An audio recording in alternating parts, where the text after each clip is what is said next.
Une requête tirée donc sur un village dans le Sharon au nord de Kfar Saba et nous sommes en ligne avec Stéphane Goldin. Stéphane, bonjour.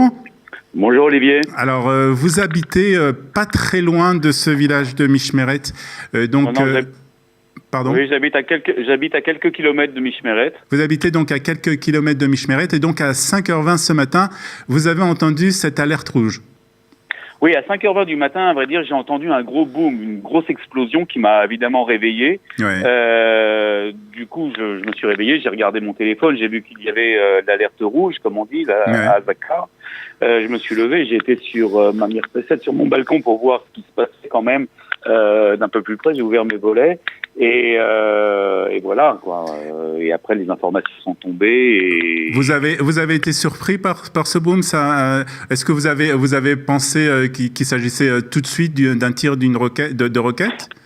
Au tout début, quand j'ai entendu le premier boom, il y a eu qu'un seul boom, j'ai pensé que c'était un avion qui passait le mur du son, mais tout de suite, je me suis rendu compte que ça pouvait pas être un avion qui passait le mur du son parce que je connais assez bien le son de ces explosions, malheureusement. Et j'ai tout de suite su que c'était une explosion, voilà. Vous avez une chambre forte dans votre maison pour Oui, moi j'ai une chambre forte dans ma maison. Vous n'êtes pas rendu dans cette chambre forte? Non, on s'est pas tout de suite, on s'y est pas rendu parce que ça y est, c'était terminé, je veux dire. Ouais. Ouais. Vous pensez que cette situation, c'est une nouvelle étape dans cette confrontation face aux Palestiniens? Alors c'est une nouvelle étape, sachant que nous, on vient de vivre un moment, pas agréable, mais c'est ce que vivent les gens du Sud, malheureusement, depuis un certain temps. Donc ils vivent ça quotidiennement, et souvent je pense à eux. Je pense que ce n'est pas un tir par erreur, comme certains ont pu le dire. Il y a une dizaine de jours, c'est tombé dans le Gush Dan, pas loin de Tel Aviv.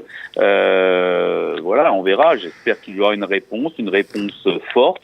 Maintenant, on sait très bien que, pour reprendre toujours ce que disait Ariel Sharon, il faut toujours répondre aussi à froid, pas tout de suite. Il faut bien réfléchir, avoir tous les éléments du renseignement pour pouvoir répondre, mais il faudra une réponse forte et pas une réponse à millions de dollars. Est-ce que vous allez changer votre emploi du temps d'aujourd'hui en raison de ces tirs? Est-ce que la vie va changer pour vous aujourd'hui en raison de ce qui s'est passé ce matin?